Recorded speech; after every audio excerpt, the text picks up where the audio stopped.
बिस्मिल्लाहिर्रहमानिर्रहीम, अस्सलाम वालेकुम नाज़रीन, आप देख रहे हैं द लास्ट आवर। मैं हूं यासिर रशीद और मेरे साथ हैं सीनियर सहाफ़ी राना मोहम्मद अजीम साहब। नाज़रीन, पाकिस्तान में सियासी बहरान रोज़ बरोज़ एक नई समत इख्तियार करता जा रहा है। इस वक्त सियासी बहरान ऐसा है कि पहले अपोजिशन ने एक तहरीक का आगाज़ किया जो जलसे जुलूसों तक महदूद थी, फिर इस्तीफ़ों का ऑप्शन दरमियान में आन पड़ा।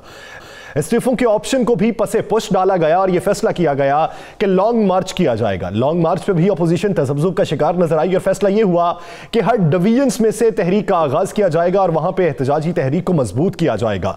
इस सारी सूरत हाल में वज़ीर आज़म इमरान खान भी ये कहते हैं कि अपोजिशन के इस्तीफों का वो इंतजार कर रहे हैं। हुकूमती तर्जुमानों का भी ये कहना है कि जो इस्तीफे लेने निकले थे वो इस्तीफे देने पर आन पड़े हैं।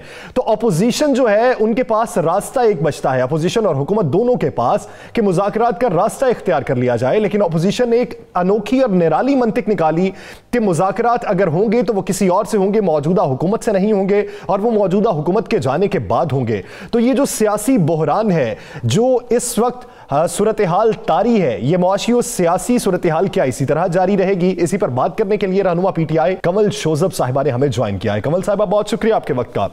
कमल साहिबा, एक तरफ हुकूमत मुतमईन दिखाई देती है कि मुआशी आशारिये मस्बत समत में गामजन है, उम्मीद है कि होंगे, लेकिन दूसरी जानिब अपोजिशन की जो बहुतान तराजी है उसमें किस हद तक हकीकत है? अब अपोजिशन मुसलसल इस बात का वावेला कर रही है कि हमें मुसलसल विक्टिमाइजेशन का शिकार किया जा रहा है, चाहे वो किसी भी इदारे की जानिब से हो।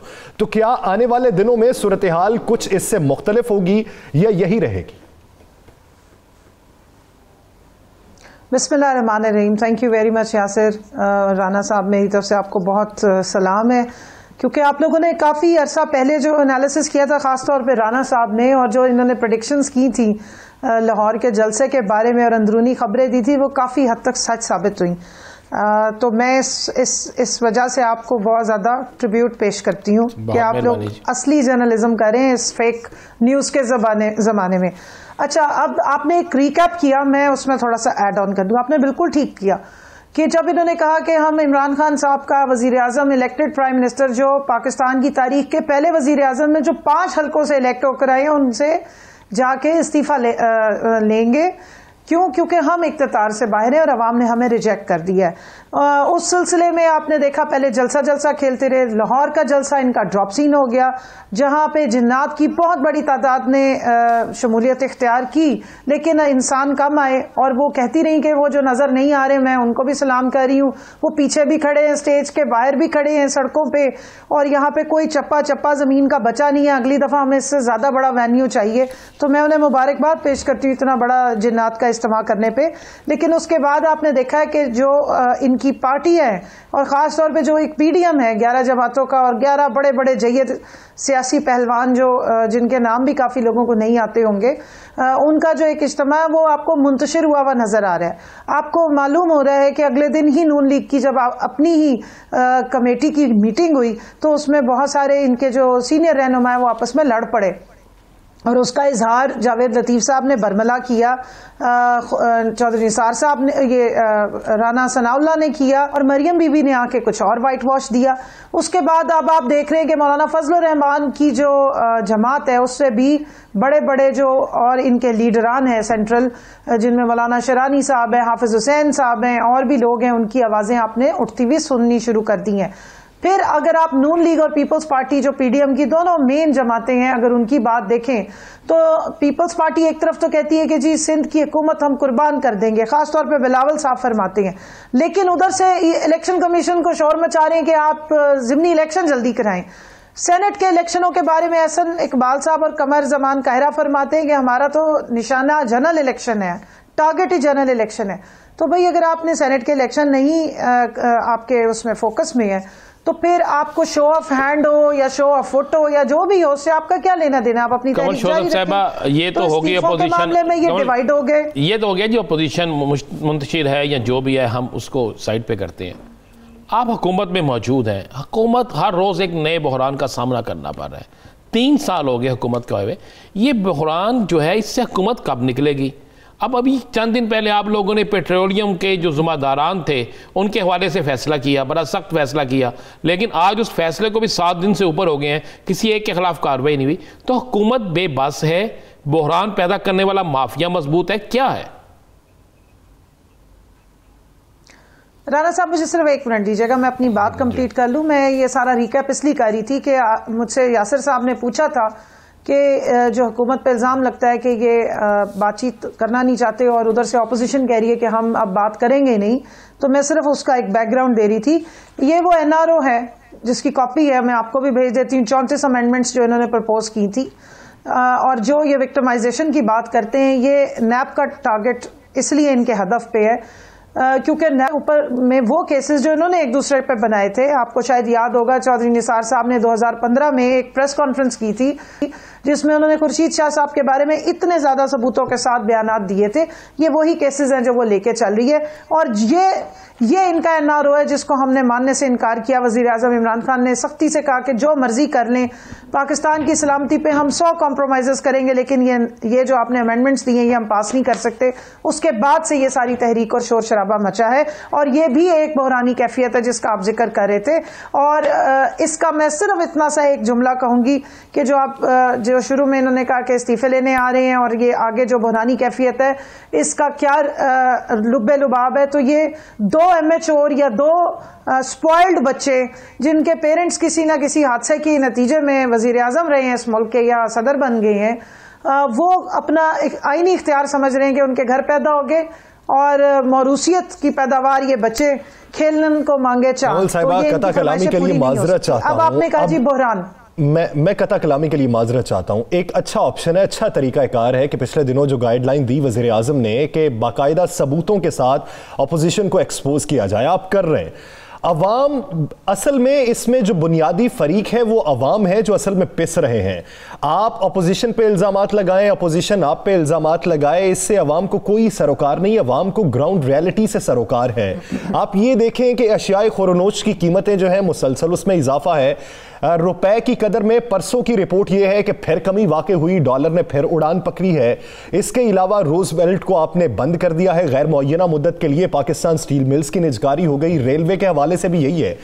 पूछना यह है कि आने वाले कितने मजीद अरसे में, यानी 5 साल में हुकूमत पूरी हो जाएगी, यानी मजीद कितना वक्त दरकार होगा कि मुल्क माशी तौर पर और सियासी तौर पर बेहतरीन डगर पर गामजन होगा? यासिर, आपने कोई 6 किस्म के मुझसे क्वेश्चन किए हैं। जो 6 आपके टॉपिक्स हैं ये 6-6 मिनट मांगते हैं और मुझे अब आप टाइम देके मैं जवाब दे दूं। देखिए, अवाम को बिल्कुल सरोकार है क्योंकि ये जितने इल्जाम आप कह रहे हैं, जिनको ये इल्जाम नहीं है, ये हकाइक हैं। इल्जाम वो हैं जो वहां PDM के फोरम से लगते हैं। मैं आपको हकाइक दिखा रही हूं कि जो एक मसवदा बना के पीपल्स पार्टी और नून लीग ने दिया, ये हकाइक पे मबनी है। ये उन केसेस को राइट ऑफ करने के लिए एक बड़ी जबरदस्त किस्म का इनका ये प्रपोजल है जिसमें इनकी तमाम ऊपर की लीडरशिप फंसी हुई है और जिसने मुल्क के इन इदारों का बेड़ा गर्क किया है और इसमें हासिल होने वाले टैक्स पेयर के पैसों को से अपने जायदादें बनाई, एवनफील्ड अपार्टमेंट्स बनाए, मेफेयर के अपार्टमेंट्स बनाए, लंदन तो क्या पाकिस्तान भी अरबों रुपए की जायदादें बनाई। तो क्या इनसे सवाल नहीं होने चाहिए? क्या हम कहें कि ठीक है आप डकार मारे, हम इन्ना लिल्ला पढ़ लेते हैं और अल्लाह हाफिज है इस मुल्क का, इस कौम का, और यहाँ कोई रूल ऑफ लॉ नहीं है, यहाँ कोई आइन और कानून नहीं है? मुझे बता दें आइन की कौन सी 420वीं शिक है जो कहती है कि इस मुल्क का पैसा आप लूटें, बर्बादी पहुंचाएं और आपकी कोई अकाउंटेबिलिटी ना हो? आप मुझसे सवाल कर रहे हैं कि 2 साल हो गए, आपको 3 साल हो गए, आपने इस बर्बादी को कैसे ठीक करना है? लेकिन जिन्होंने बर्बादी मचाई है वो क्या दंदनाते फिरे, वो यहाँ पे धमाले डालते फिरे? आप एक इलेक्टेड हुकूमत को आंखें दिखाएं, इदारों को पामाल करें, इदारों के सरबराहान यानी कि आपके जो इसके चीफ ऑफ आर्मी स्टाफ हैं, DGISI हैं, उनका नाम बरमला लें और उसके बाद कहें कि जी ये आपकी इसमें डेमोक्रेसी को डीरेल करते हैं।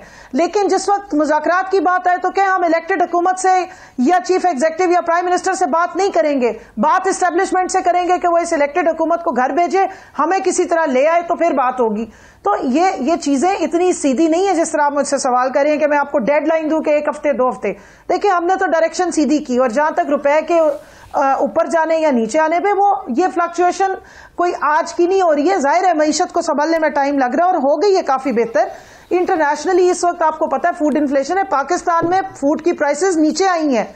आप कोट करें कि आटे की कीमत इस वक्त क्या है, आप कोट करें कि शुगर को किस तरह नीचे लाया गया है, और आपको यह मालूम है कि 80% इस वक्त शुगर मिल के ओनर कौन है, फ्लोर मिल्स के ओनर कौन है, यही आपका माफिया है। अच्छा, कमल साहबा मुझे एक बात बताइएगा, कानून की बात आपने, सिर्फ एक मिनट एक जुमला कंप्लीट करने दें।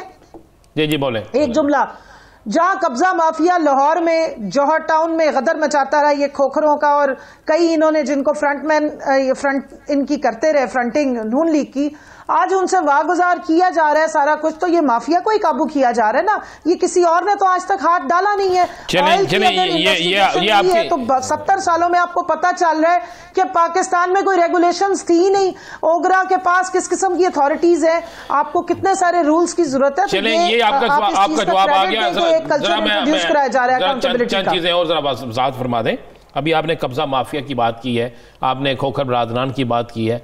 2 दिन पहले 3 दिन पहले सारा दिन टीवी पे चलता रहा कि आपकी टीम ऑपरेशन करने गई है, पुलिस LDA सारी वापस आ गई, कुछ नहीं कर सके, 1 इंच ज़मीन वागजार नहीं करा सके। एक तो क्या अब भी इसमें भी अपोजिशन का कसूर है या हुकूमत बेबस है? दूसरी बात, अपोजिशन ने लॉन्ग मार्च का जो ऐलान किया हुआ है उसमें वो पूरे मुल्क को मफलूज करने लगे हैं, बंद करने लगे हैं ज़बरदस्ती। तो क्या आप इस वक्त भी उसी तरह खामोशी से इनको कहेंगे जनाब हम इजाज़त नहीं देते लेकिन आप जो मर्जी करते रहें? देखिए जी राना साहब, 2 बातें हैं। पहले तो LDA पे मैं बात कर लूँ। हम 14 जो कत्ल हुए थे मॉडल टाउन के, वो वाला फार्मूला अपनाना नहीं चाहते हैं। जाहिर है रिट ऑफ लॉ जो है और रिट ऑफ स्टेट है वो पूरी होगी। अगर एक दफ़ा उनको कामयाबी नहीं मिली, 10 दफ़ा वो और जाएंगे लेकिन छोड़ेंगे नहीं। दूसरी बात, मौलाना साहब ने एक दफ़ा पहले भी शोर मचाया था और अक्टूबर में पिछले साल आके बैठ गए थे यहाँ पर, और उन्होंने कहा जी हुकूमत हमें रोक रही है, वो देखे जी कंटेनर लगा दिए, कहीं रास्ते में इनको रोका नहीं गया, वो खामोशी से आके जहाँ बैठना था बैठ गए, 20 दिन एहतजाज करके वापस चले गए। मैं आपको अंदर की खबर दे रही हूँ, इस वक्त मौलाना साहब की जो पार्टी में डिवाइड है उसकी रीजन क्या है? क्योंकि वो उस गरीबों के बच्चे जो मदरसे में आते हैं पढ़ने के लिए उनको एक्सप्लॉइट करना चाहते हैं। मौलाना के ओवर एम्बिशंस ये हैं कि वो उन मासूम बच्चों को, उन गरीब के बच्चों को वरगला के गलत बातें फीड करके यहाँ लाएं और कहीं पे रेजिस्टेंस हो और खुदा न खास्ता उनमें से 5-10 हलाकतें हो जाएं तो मौलाना साहब की जितनी मूवमेंट है ये PDM की ये हिट हो जाए। मैं आपसे रिक्वेस्ट करती हूं कि इनको एक्सपोज कीजिए। इस अवाम को कोई इंटरेस्ट नहीं है इस PDM से, अवाम ने इसको रिजेक्ट किया है और अवाम को इंटरेस्ट है जिन बातों का यासिर साहब जिक्र कर रहे हैं और उसी पे हम काम कर रहे हैं।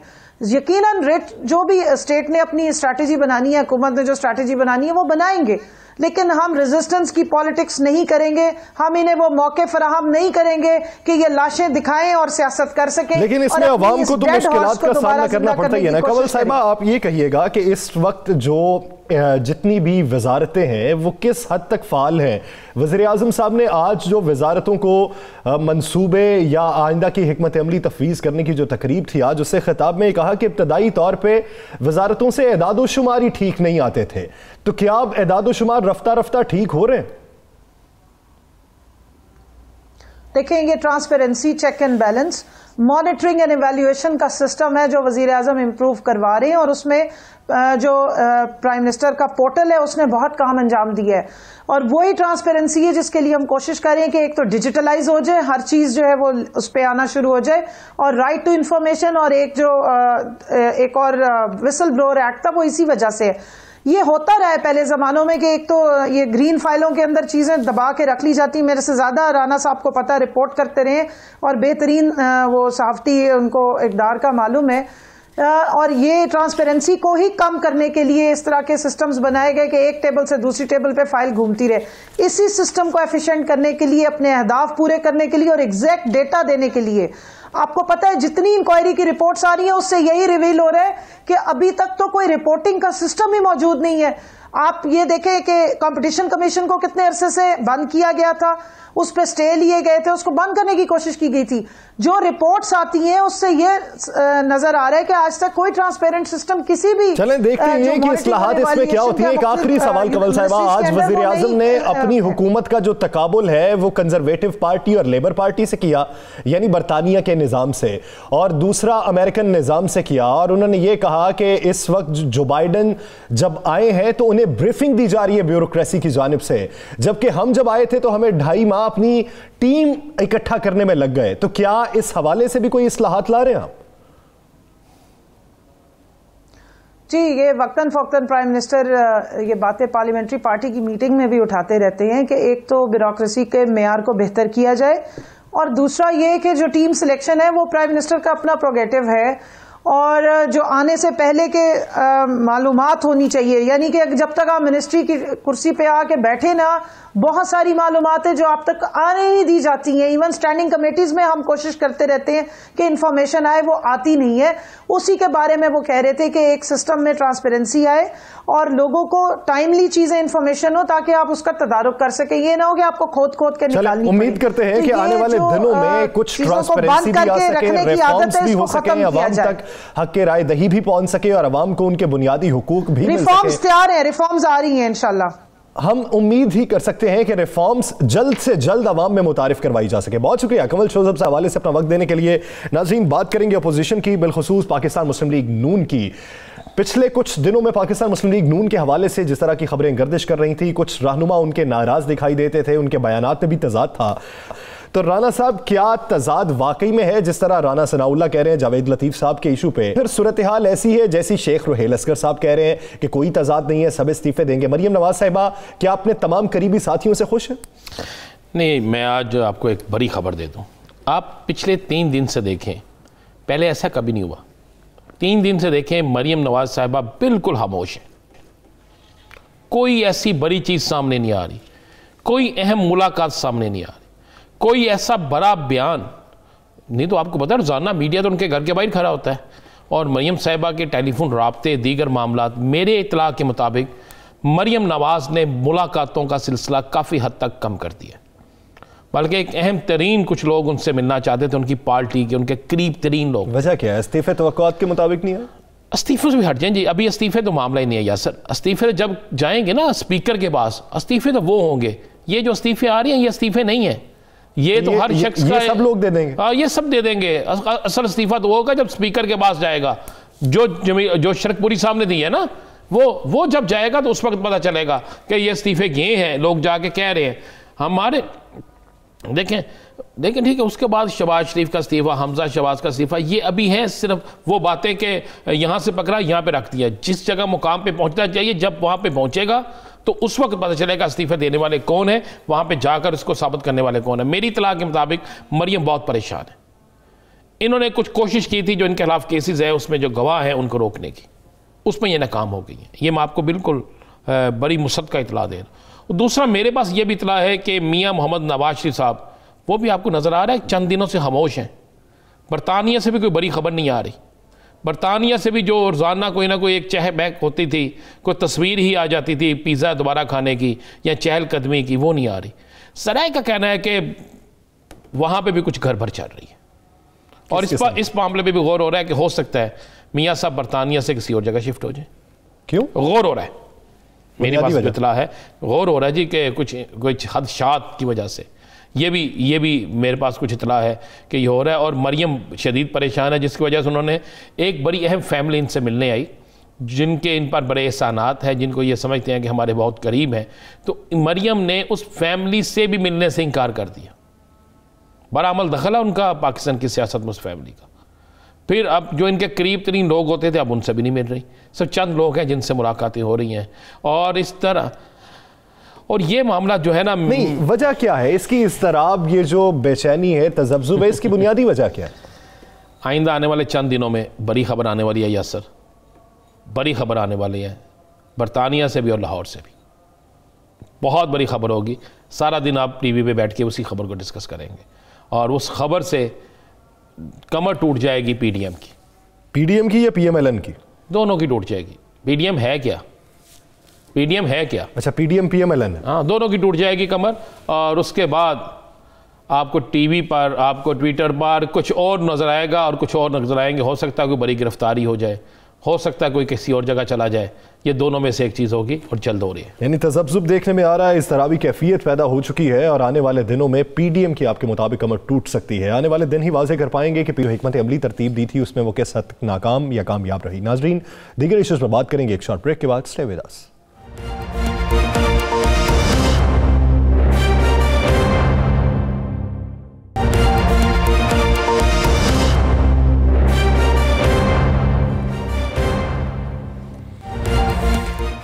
नाज़रीन, पीडीएम की तहरीक के सरबराह मौलाना फजलुर रहमान जो इस वक्त हुकूमत का मुकाबला कर रहे हैं, अपोजिशन की तहरीक को मजबूत करने के लिए इक़दामात उठा रहे हैं और इस बात की तैयारी कर रहे हैं कि आइंदा का लाहेअमल क्या होगा। उन्हीं को अपनी पार्टी के अंदर ही मुज़ाहमत का सामना है और वो सामना पुराने देरीना साथियों की जानिब से है। पहला नाम हाफिज़ हुसैन अहमद साहब का सामने आया, फिर उसके बाद मौलाना मोहम्मद खान शेरानी साहब सामने आए और अब की बार मौलाना गुल नसीर भी सामने आ गए हैं।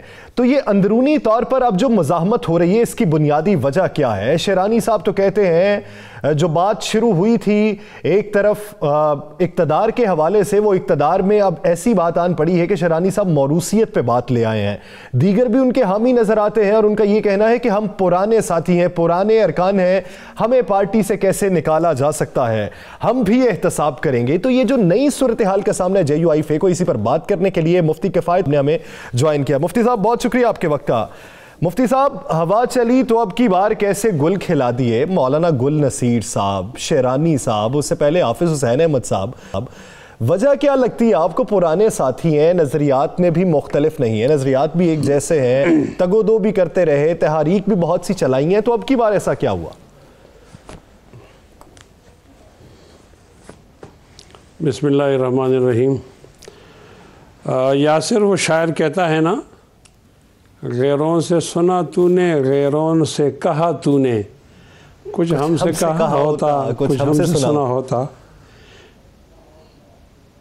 सूरत हाल ऐसी नहीं है जिस तरह आप बता रहे हैं, आपकी इत्तला गलत है। चलें आप वजाहत कर दें। मौलाना मोहम्मद खान शेरानी साहब ने एक जगह प्रेस टॉक की है और उसके अंदर उन्होंने अपनी राय का इज़हार किया है। तो वहाँ मजलिस में मौलाना गुल नसीब खान साहब भी मौजूद थे, तो ये समझा गया कि ये मौक़िफ़ मौलाना गुल नसीब खान साहब का भी है। लेकिन बाद में जब उन्होंने सहाफ़ियों के सामने वजाहत की तो उन्होंने कहा कि मजलिस में बैठना कोई जुर्म नहीं है, लेकिन जो उनके ख़यालात थे उनसे वो ख़ुद ही मुत्तफ़िक़ हैं, हमारा इत्तेफाक ज़रूरी नहीं है कि हमारे ख़यालात नहीं हैं। तो आप मौलाना गुल नसीब खान साहब का नाम तो इस फहरिस्त से निकाल दें, मेरी इत्तला अथेंटिक है और ठीक है। अब मौलाना मोहम्मद खान शेरानी साहब जो हैं वो अपनी नाराज़गी का उन्होंने गिला किया है, तो नाराज़ तो वो 5-6 सालों से है, लेकिन हमारी हुकूमत जब उनके पास अपना चूरन नहीं होता ना, तो ये हमारे चूरन पर आकर गुजारा करते हैं। अब इनको मौलाना मोहम्मद खान शेरानी साहब की बात बहुत अच्छी लगी और हाईलाइट कर दिया उसको और कहा जी मौलाना मोहम्मद खान शेरानी ने ये कहा और ये कहा, ये कहा। देखो, हाफिज़ हुसैन अहमद एक बड़ा नाम है, मौलाना मोहम्मद खान शेरानी एक बहुत बड़ा नाम है और इन हजरात की बात आ गई है, इदारे के पर पहुंच गई है। हमारी जमात ज़रा मुनज़्ज़म है और मुनज़्ज़म जमात का माना ये है कि एकदम रद्द-ए-अमल तो नहीं आया। आपने देखा मौलाना फजल रहमान साहब के लिए या उनके नुमाइंदों के लिए, तर्जुमानों के लिए मीडिया में बात चलाना कोई मुश्किल तो नहीं होता। जिस तरह तरकीब मौलाना शेरानी साहब ने बात की तो उधर से भी कोई जवाब आना चाहिए था, लेकिन उधर से जवाब नहीं आया। ज़्यादा तड़का डाला है हमारे तर्जुमानों ने, फिरदौस साहब ने डाल दिया, फ़याज़ुल हसन ने डाल दिया, शिबली साहब के पास कोई रोज़गार नहीं था तो उन्होंने डाल दिया। अब 24 तारीख को एक इजलास हो रहा है जमीयत उलमा इस्लाम पाकिस्तान की मजलिस आमिला का, और इस इजलास के अंदर इस बारे में फ़ैसले होंगे।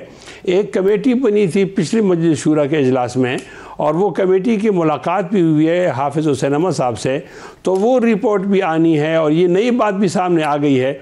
तो मैं आपसे एक ताउन मांगता हूँ और वो ये ताउन कि जमात के उस मौक़िफ़ से पहले मेरा मौक़िफ़ आ जाए तो वो ठीक नहीं है। देखिए, हमारी जो जमात है वो कोई पोल्ट्री फार्म तो है नहीं, ज़ीराए लोग उसके अंदर मौजूद हैं, साहिब राय हैं, इख्तिलाफ़ रखने इख्तिलाफ़ तो हो जाता है, भाइयों में भी हो जाता है।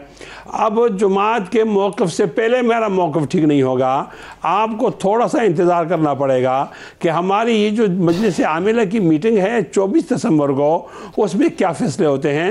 यासिर और अजीम साहब, मैं आपसे वादा करता हूं जो भी फैसला होगा मैं आपसे शेयर कर दूंगा। इंतजार चलें, इसमें इंतजार कर लेंगे। चलें इस तरफ आ जाते हैं। हाफिज़ हुसैन अहमद साहब ने तनकीद की मियाँ मोहम्मद नवाज शरीफ पर। उन्होंने कहा कि वो एक मुस्लिम लीग नॉन दंदन है, उन्होंने कहा कि ये हमेशा डस जाते हैं, इन्होंने यही गिला किया कि इन्होंने इस्लामाबाद धरने में इनके साथ क्या किया, यही उन पर इल्ज़ामात हैं। उन्होंने तो मौलाना साहब पे इल्ज़ाम नहीं लगाया, उन्होंने जो इल्ज़ाम लगाया। तो यही बातें मौलाना साहब असम्बली में भी कर चुके हैं, मौलाना साहब की तकरीर मौजूद है। जब मौलाना साहब ने ये बातें असम्बली में की, उनकी तकरीर मौजूद है, हाफिज़ हुसैन अहमद साहब कहते हैं मैंने भी यही बातें की, तो फिर मुझे शोकाज नोटिस क्यों, मौलाना साहब को क्यों नहीं?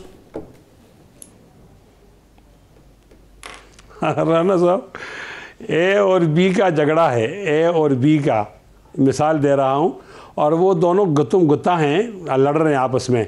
तो ए के तमाम साथी ए के साथ होने चाहिए, बी के तमाम साथी बी के साथ होने चाहिए।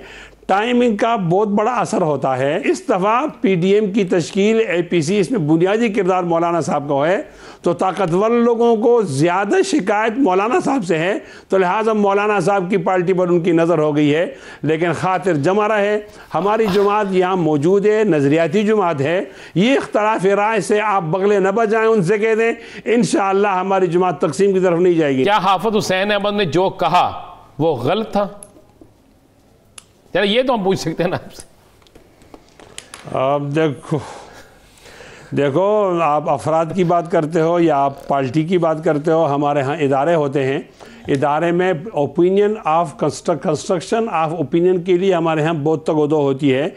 एक एजेंडा पेश किया जाता है, तमाम लोग उस पर अपनी राय देते हैं, वो उलमा होते हैं, कुरान और हदीस से आयत निकाल कर अपनी राय देते हैं मुज़य्यन करके, तो उसके बाद मुख्तलिफ राय भी आ जाती हैं, एक राय पे इत्तेफाक हो जाता है, उस राय पे इत्तेफाक के बाद उससे इख्तिलाफ करना ठीक नहीं होता। असल बात यह है, शेरानी साहब ने जो सिलेक्टेड का लफ्ज़ इस्तेमाल किया कि मौलाना साहब सिलेक्टेड हैं, मौरूसियत की तरफ उन्होंने इशारा दिया है, तो इस हवाले से इस्लाम क्या कहता है, क्या वाकई मौरूसियत होनी चाहिए?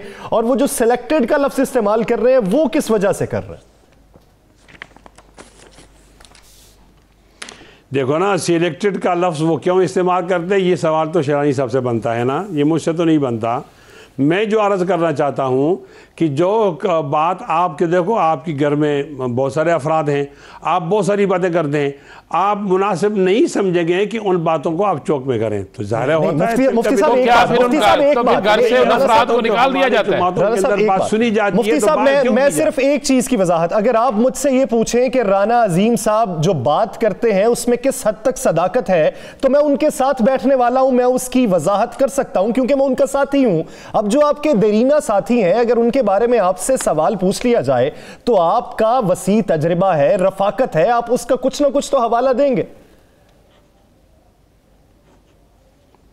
नहीं, मैं हवाला भी दे सकता हूँ, राय भी दे सकता हूँ, लेकिन इसके वक्त मैं ये भी सोचता हूँ कि एक बहुत बड़ी क़ुव्वत है जमीयत उलमा इस्लाम, मेरी इस राय और तबसरा तज्ज़िये से उनको फ़ायदा होता है या नुकसान होता है, तो फिर मैं अल्फाज के चुनाव में एहतियात तो करूँगा, इसे तो आप भी इत्तेफाक करेंगे। जी जी, तो हम यही चलें, आप ये बता दें, क्या इस्लामाबाद का जब पहला धरना था जो आपने दो बड़ी सियासी जमातों की मशावरत से ऐलान करके किया, आपके ट्रक पे तस्वीरें भी लगी हुई थी, क्या उन दोनों बड़ी सियासी जमातों ने उस वक़्त, आज ना करें, मैं आपसे ये पूछता ही नहीं, उस वक़्त आपको धोखा दिया या नहीं?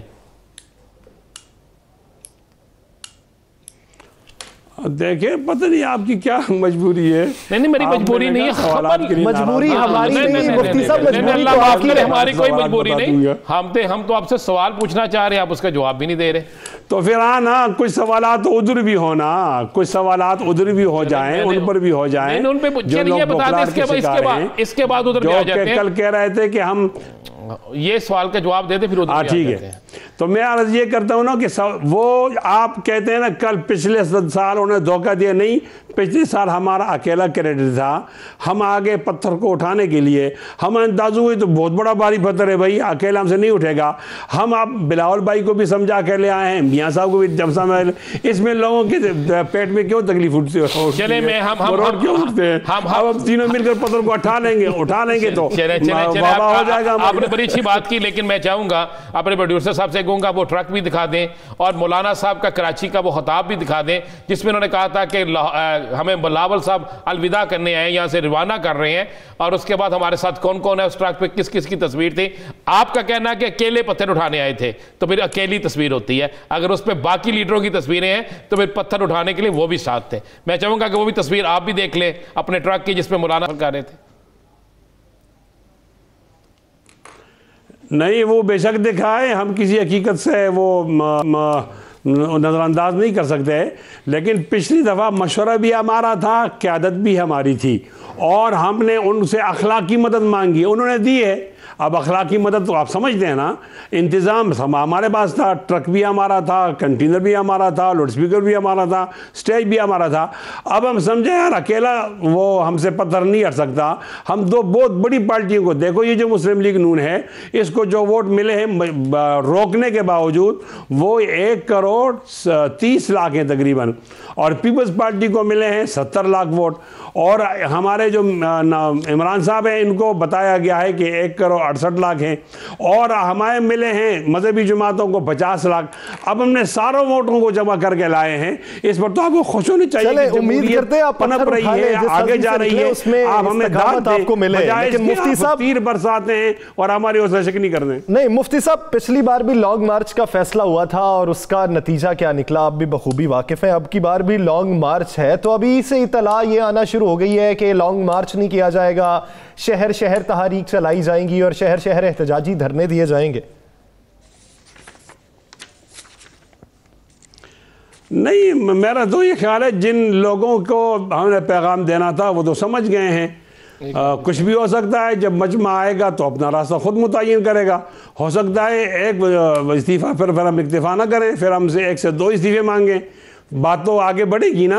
आप एक साइड देखते हैं, ये पसमानदा ज़हनियत होती है, नाराज नहीं होना, आपसे हमारी याद अल्लाह है। एक साइड देखनी होती तो मुफ्ती साहब आगे जा रहा है, मुफ्ती साहब तो वहाँ हालात बदल भी सकते हैं, आपको बहुत सारी बातें होता, कोई और गेस्ट होता। अच्छा चलें, ये बता दें मुफ्ती साहब, हम तो देखें, हम आप चूंकि हमें एक बड़े प्यारे आदमी, हाँ ये आपकी मेहरबानी है, आप मुझे बर्दाश्त कर दें, और आपकी गुफ्तगू बड़ी मजेदार होती है। ये बता दें, जब आप पत्थर उठाने गए अकेले तो पत्थर ना हिल सका, आपसे ना उठाया जा सका, फिर उस पत्थर को उठाने से मना करने के लिए या आपको वापस तहरीक दूसरी तरफ ले जाने के लिए किस ऐसे मिस्त्री ने या किस ऐसे शख्स ने आपको कहा कि आप पत्थर को वहीं छोड़ के आ गए?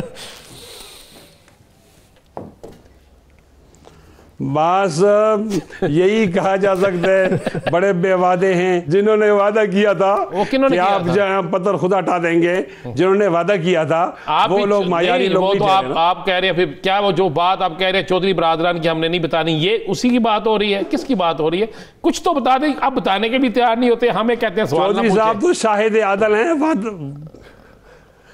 हमें सवाल भी नहीं करने देते, खुद जवाब भी नहीं देते। झूला तो कोई और था, मैंने नहीं, हमें सवाल भी नहीं करने देते और खुद जवाब भी नहीं देते। बोझ है इतनी बता सकता हूँ।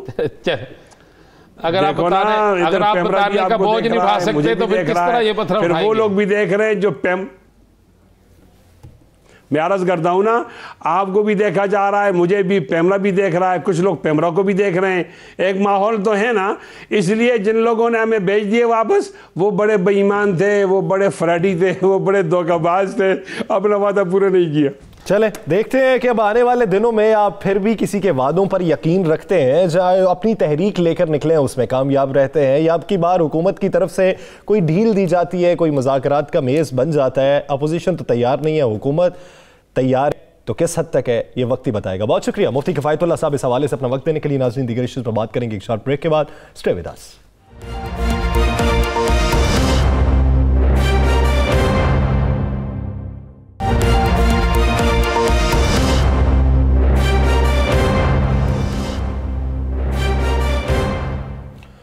Welcome back. नाज़रीन, भारत का डिसइंफॉर्मेशन लैब के खिलाफ जो उन्होंने प्रोपेगेंडा किया था और प्रोपेगेंडा करने के बाद डिसइंफो लैब ने उसको बेनकाब किया था, और अब डिसइंफो लैब के जरिए ही यूरोपीय यूनियन ये फैसला रखती है कि भारत को बेनकाब किया जाएगा, इसकी तहकीकात की जाएंगी। अब भारत ने उस तहकीकात को रुकवाने के लिए मजमूम प्रोपेगेंडा एक नया तैयार कर लिया है, उसको रुकवाने के लिए हथकंडे भी अपनाए जा रहे हैं। दूसरी जानिब भारत के अंदर किसान एहतजाज दिए बैठे हैं और उस एहतजाज ने खालिस्तान मूवमेंट की सूरत हाल भी इख्तियार कर ली है। इस हवाले से आए दिन सिखों की जानिब से गैर मुल्की मीडियाज को भी इंटरव्यू दिए जाते हैं। नाज़रीन, इसी इशू पर बात करने के लिए lieutenant general retired Naeem Khalid Lodhi साहब ने हमें ज्वाइन किया है। लोधी साहब, बहुत शुक्रिया आपके वक्त का। जनरल साहब, वालेकुम अस्सलाम, डिसइंफॉर्मेशन लैब की जो रिपोर्ट आई थी, यूरोपीय यूनियन ने अब उसकी तहकीकात का आगाज कर दिया है, तो उसको रुकवाने के लिए भी हथकंडे अपनाए जा रहे हैं। दूसरा, अंदरूनी तौर पर अपने किसान रहनुमाओं और किसान मूवमेंट से किस तरीके से निपटा जा रहा है, उसमें मीडिया का किस तरीके से इस्तेमाल किया जा रहा है, तो उसका जवाब अब किसानों की जानिब से यह दिया जा रहा है कि उस मीडिया चैनल को कुत्ते से तशबीह दी जा रही है। वो कहते हैं ये भौंकते हैं, ये हमारे खिलाफ भौंकते हैं। तो आप क्या समझते हैं कि आने वाले दिनों में भारत के अंदर ये जो अंदरूनी तहरीक है ये किस कदर मजबूत होंगी और बैरूनी सतह पर उसे किस किस्म की मुश्किलात का सामना हो सकता है? जी बहुत शुक्रिया। देखिए, अंग्रेजी की कहावत है कि आप कुछ लोगों को कुछ देर के लिए बेवकूफ़ बना सकते हैं, लेकिन तमाम लोगों को हमेशा के लिए बेवकूफ़ नहीं बना सकते। तो वो सादक आती है भारत के ऊपर। अब उनका जो सहर था झूठ का वो टूट रहा है, बल्कि टूट चुका है। और आपने सही कहा कि बैरूनी तौर पर भी और अंदरूनी तौर पर भी वो मुख्तलिफ दबाव का शिकार है। देखिए, अगर ये मना करेंगे उनको तहकीक से, वो तहकीक इसलिए थोड़ी कर रहे हैं कि वो पाकिस्तान के खिलाफ जो इन्होंने जो कुछ किया, भाई बहुत सारे और ममालिक इसमें इन्वॉल्व हैं। इसमें स्पेन के खिलाफ इन्होंने जहर उगले, इन्होंने इस्तेमाल किया है यूरोपियन यूनियन के MPs को इस्तेमाल किया है, इन्होंने UN के कुछ NGOs को इस्तेमाल किया है, कुछ फौजशुदा लोगों की आइडेंटिटी इस्तेमाल की है। तो वो जो तहकीकात है वो ये थोड़ी है कि पाकिस्तान की हमायत में है, वो तो पूरी दुनिया में जहाँ जहाँ इन्होंने ये काम किया है वो सब लोग उठ खड़े होंगे और वो बिल्कुल सही हक बजानब है अपने तहकीकात करने पे। अंदरूनी तौर पे जो आप बात कर रहे हैं बिल्कुल ठीक कर रहे हैं कि उन्होंने किसको छोड़ा है, किस अकलियत के खिलाफ, बल्कि अकलियत क्या, हिंदू अक्सरियत जो कि है दलित, उनके खिलाफ आप देखें क्या उन्होंने काम किए हैं। और तो मुसलमान और ईसाई तो छोड़ दो, सिखों का भी आपने देख लिया जिस तरीके से उनकी तहरीक चल रही है। मकबूजा कश्मीर की तहरीक पूरी दुनिया पर वाज़ेह है। तो मेरा ख्याल इन्होंने हिंदुस्तान को तोड़ने का फैसला किया हुआ है, शायद इसका इदराक नहीं है उनको। जनरल साहब, आप देखें कि भारत के अंदर पहली दफ़ा ऐसा हुआ है कि बहुत बड़ी बरादरी है, सिख जो है बहुत बड़ी कौम है, और सिखों के साथ आप वहाँ पे दूसरी कौमें भी नज़र आ रही हैं। तो भारतीय मीडिया जिसको सबसे ज़्यादा तरजीह दी जाती थी, आज वो उसी मीडिया को जो मीडिया भी उनकी तहरीक के ख़राब हो रहा है, हुकूमत की ज़बान बोल रहा है, उसके मतलब वो बड़े सख्त अल्फाज इस्तेमाल कर रहे हैं। और यहाँ तक सुनने में आया कि वो अब इन मीडिया हाउसेस का गिराव भी करने जा रहे हैं। तो भारत के अंदर क्या सूरत हाल पैदा होगी आने वाले दिनों में? जी, ये सूरत हाल जिसका जिक्र कर रहे हैं, जिस डायरेक्शन में जा रही है वो तो बिल्कुल नजर आ रही है। और ये भी सुनने में आ रहा है कि शायद भारत अपने इंटरनल प्रॉब्लम्स के प्रेशर की वजह से और कुछ एक्सटर्नल प्रेशर की वजह से शायद दुनिया की तवज्जो मबजूल कराने के लिए कोई कार्रवाई करना चाहता है पाकिस्तान के खिलाफ या आज़ाद कश्मीर के खिलाफ। वो मेरे ख्याल के इनके कफन में आखिरी कील जो है ठोंका जाएगा, क्योंकि वो अगर गलती करेंगे और ये तमाम गलतियां जो पहले कर रहे हैं मिलकर, ये जो आप डायरेक्शन कह रहे हैं कि किस डायरेक्शन में भारत जा रहा है, तो वो मैंने पहले जैसे इंडिया दिया कि वो तो अपने आप को तोड़ने के दरपे हैं। और मुझे नजर आ रहा है कि ये खालिस्तान की तहरीक और जोर पकड़ जाएगी। जो ईस्टर्न प्रोविंसेस हैं उनकी, वहाँ पर जो क्रिश्चियंस की तहरीकें हैं वो सारी जो है ना जोर पकड़ जाएंगी। और मकबूजा कश्मीर में जो हालात हैं वो भी आपके सामने, जो ये कहते थे 4 हफ्तों में काबू कर लें, वो साल से ऊपर हो गया, उनसे काबू में नहीं आए। तो घेराव में है भारत मुकम्मल तौर पे। तो जनरल साहब, ये जो चिरीकोट सेक्टर में UN फौजी मुबस्सर मिशन की गाड़ी पर जो हमला हुआ था, पाकिस्तान ने UN में तहकीकात का मुतालबे की दरख्वास्त दी थी, तो उस दरख्वास्त पे अमल दरामद शुरू हो गया। इब्तदाई तौर पर जो बात सामने आई कि उस गाड़ी से वाकई कोई चीज टकराई है, तहकीकात अभी मजीद चल रही है, तो आप उसके इम्पैक्ट क्या देखते हैं? जी, वो तो टकराई वाली बात तो इसलिए उन्होंने की है ना कि क्योंकि अभी तहकीकात होनी है, वो स्ट्रेट अवे उसकी कंक्लूजन तो नहीं दे सकते। जी। ये बिल्कुल वाज़ेह हो जाएगा। और उससे पहले भी मालूम है जो UN के वहाँ पर ऑब्जर्वर है कि हमारी साइड पर तो हम ऑब्जर्वर को LOC तक जाने की खुली इजाजत देते हैं, बल्कि उनकी हिफाजत भी करते हैं। और इन्होंने वो जो मिशन है वो बैठाया हुआ है दिल्ली में, उसको वहाँ से बाहर निकलने नहीं देते, कश्मीर में आने नहीं देते। और कश्मीर के बॉर्डर पे जाने की तो कुछ बड़ी दूर की बात है, ज्यादा वो श्रीनगर तक चक्कर लगा के वापस चले जाते हैं। तो ये अक़वाम मुत्तहिदा को पहले से मालूम है कि वो किसी किस्म के ऑब्जर्वर्स UN के ऑब्जर्वर्स के हक में नहीं है। जो ऑब्जर्वर यहाँ पर हैं उनको ये दूर रखना चाहते हैं। ये तहकीकात से चीजें और वाज़ेह हो जाएंगी। लेकिन ये तमाम तर बातों के बाद आखिर में भाई बात यह है कि जितना मर्जी भारत जो कुछ भी कर रहा है कर ले, अगर कुछ होना है तो भारत के अंदर से जो दबाव आएगा उसकी वजह से टूटेगा। कश्मीरी जो अपनी जद्दोजहद कर रहे हैं उसकी वो वजह बनेगी, पाकिस्तान जो हमायत करेगा वो वजह बनेगी। अगर हम इस बात का इंतजार करें कि दुनिया दबाव डालकर भारत का रवैया तब्दील कर देगी तो वो नहीं होने का। जनरल साहब, बिल्कुल आपने दुरुस्त कहा, दुनिया के दबाव से नहीं होगा। अब भारत के अंदर जो तहरीक चल पड़ी है सिखों की बहुत बड़ी, जिसे अभी तक तो ये नहीं रोक सके, फ़ौज के ज़रिए भी, पुलिस के ज़रिए भी, RSS के ज़रिए भी।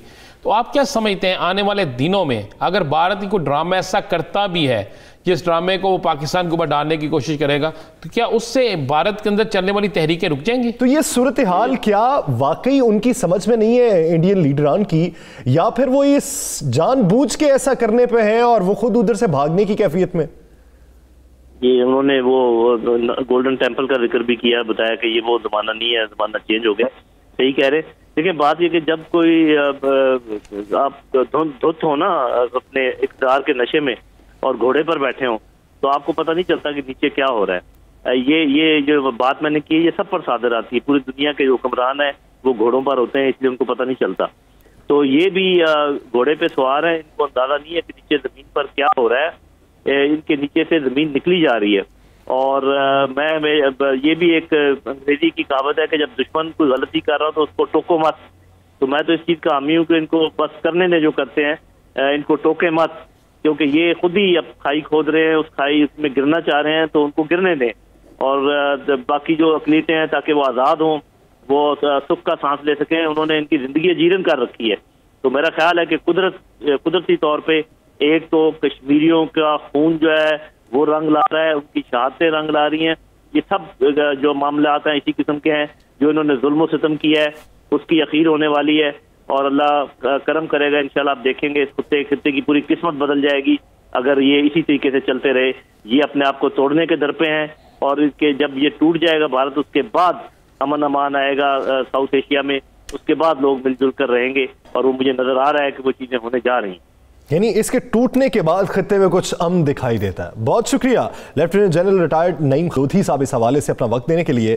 नाज़रीन, बात इसी डिस इन्फॉर्मेशन लैब की करेंगे जिसने भांडा फोड़ा था और भारतीय चेहरा बेनकाब किया था, और अब यूरोपीय यूनियन मुतालबात की कर रही है कि इसकी तहकीकात होनी चाहिए। उस तहकीकात को रुकवाने के लिए भारतीय इकदाम क्या है, ये राना साहब से जानेंगे। राना साहब, इसको किस तरीके से रुकवाने की कोशिश की जाएगी भारत की जानिब से, और क्या भारत उसमें कामयाब हो जाएगा? नहीं, देखें, कामयाब तो नहीं होगा। इसलिए नहीं होगा कि पाकिस्तान के अदारे बड़े मुतहरक हो चुके हैं। अगर हमने पाकिस्तान के अदारों और इंटरनेशनल जो अदारे हैं उन्होंने अगर इस माफिया को बेनकाब किया और साबित किया है कि किस तरीके से इन लोगों ने जालसाजी की, किस तरीके से सिर्फ पाकिस्तान नहीं दुनिया की दीगर ममालिक के ख़िलाफ़ भी इन्होंने नफरत अंगेज़ प्रोपेगेंडा किया, और पाकिस्तान के ख़िलाफ़ तो बेइंतहा ही किया। और जिन जिन नामों को यूज़ किया गया उन तमाम नामों को पता चला कि वो सब जालसाजी हो रही थी। देखिए, आप एक रूल पाकिस्तान में इस हवाले से बन चुका है। मैं आपको बताऊँ कि इस रूल्स के तहत ऑनलाइन कंटेंट रूल्स 2020 जो है, इस पर अमल दरामद अगर होता है तो चाहे कोई भी शख्स अगर कोई ऐसी खबर सोशल मीडिया पे चलाता है जो झूठी होती है, ऐसी खबर जो रियासत के खिलाफ होती है, तो उसके खिलाफ कार्रवाई हो सकती है। अब क्या हुआ है कि अचानक इन चीज़ों पर एक मुख्तलिफ NGOs, जिनको मैं आपको बिल्कुल बता रहा हूँ, 3 अरब रुपया उन NGOs को फंडिंग हुई है, 3 अरब रुपया उन फंडिंग की गई है भारत की तरफ से। और इन NGOs की ड्यूटी ये लगाई गई है कि जनाब आप पाकिस्तान के अंदर और इंटरनेशनल तौर पर इतना शोर डाल दें कि ये आज़ादी राय पर जो है वो आप डाका डालने जा रहे हैं, ये आज़ादी राय जो है, आज़ादी राय का जो हक है वो छीनने जा रहे हैं। जनाब आप इस पर पाबंदी ना लगाएं, ऐसा रूल्स ना लेकर आएँ, इस पर अमल दरामद ना करें। इसके लिए अब सेमिनार भी शुरू हो गए हैं। इसके लिए मुख्तलिफ NGOs जो खामोश थी उस वक्त जब कश्मीर में जुल्म हो रहा था, जो खामोश थी जब पाकिस्तान के खिलाफ साजिश हो रही थी, वो खामोश थी जब आलम इस्लाम के खिलाफ साजिश हो रही थी, अब उन्हें इंडिया से पैसे मिले हैं भारत से, और उन पैसों को लेकर वो कोशिश कर रहे हैं कि इस रूल्स को इसको रोका जाए और इसके खिलाफ जो कार्रवाई है उसके अमल को रोका जाए। अब अगर उनकी ये साजिश यासर कामयाब हो जाती है तो फिर भारत का वो प्रोपेगेंडा जिससे पूरी दुनिया गैर महफूज हो जाती है वो तो जारी रहेगा ना। अब उस प्रोपेगेंडे को रोकने के लिए और भारत को बेनकाब करने, क्या आपको लगता है कि यूरोपीय यूनियन इन NGOs की बात मान लेगी, तहकीकात में कमी ले आएगी या तहकीकात को रोक देगी? देखें, एक बात ज़हन में रखिएगा, ये पैसा बड़ी ताकत रखता है और भारत ऐसे कामों का मास्टर है कि अब कश्मीर के अंदर होने वाले जुल्म और ज़्यादती पर जिसमें यूरोपीय यूनियन भी चीखी, अक़वाम मुत्तहिदा भी चीखी, उसके बाद भारत ने कोई असर लिया? अब मुझे नहीं पता कि इंटरनेशनल क्या होता है, लेकिन अब पाकिस्तान के अंदर तो ये सब कुछ कर सकते हैं ना। हुकूमत पाकिस्तान अपने बनाए हुए रूल्स पर तो कर सकती है ना। हुकूमत पाकिस्तान तो इन एनजीओ से ब्लैकमेल नहीं हो सकती ना, इनके खिलाफ भी कार्रवाई कर सकती है। तो अब जरूरत इस अमर की है कि जब इतनी बड़ा इंकशाफ सामने आ गया है, जब भारत बेनकाब हो गया है, तो पाकिस्तान के अंदर भी ये जो नया रूल्स मंजूर हुए हैं, इस पर मजीद अगर तरमीम करनी पड़ती है तो तरमीम करें और ऐसे माफिया के खिलाफ सख्त तरीन कार्रवाई करें। यूट्यूब हो, यहां पे कोई चीज भी हो, पाकिस्तान जब पाकिस्तान के अंदर से उसके खिलाफ कार्रवाई के लिए बात की जाएगी पीटीआई की तरफ से, तो यासर मैं आपको यकीन दिलाता हूं पूरी दुनिया जो है उस पर अमल करना शुरू हो जाएगी। असल मकसद वो पाकिस्तान के खिलाफ कर रहे हैं ना, तो हमें कम से कम अपने मुल्क में रोकने के लिए करना चाहिए। और ऐसी एनजीओ जो इस पर अब आवाज बुलंद कर रही हैं, और ऐसे यासर मैं फिर कहूंगा ऐसे मेरी बरादरी से तलक रखने वाले एंकर्स या जर्नलिस्ट जो अब इस पे इसे आजादी राय या ज्यादा इजहार राय के हवाले से इसे मशरूत कर रहे हैं, हमें उनके मुतल्लिक भी अब सोचना होगा। यानी आप आज़ादी इजहार राय को एक तरफ रखिए और दूसरे पे इल्ज़ाम तराशी, दरअंदाजी और शिद्दत पसंदी को एक तरफ रखिए। ये दोनों में मवाजना ना कीजिए, तकाबुल ना कीजिए, तभी हालात कुछ बेहतर हैं। नाज़रीन, द लास्ट स्टार से मुझे और राना अजीम साहब को दीजिए इजाज़त। अल्लाह ने के बाद।